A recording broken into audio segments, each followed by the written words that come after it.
अरे खींच के ले जाना फुलवरिया, अरे खींच के ले जाना फुलवरिया।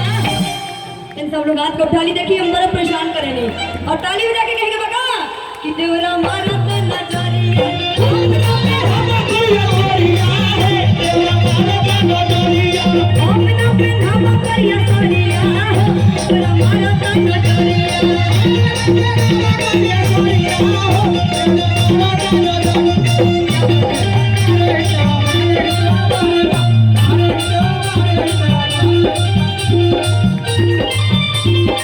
और जी गुजारिश है कि इंडिकेट हो रहा है उधर से थोड़ी सी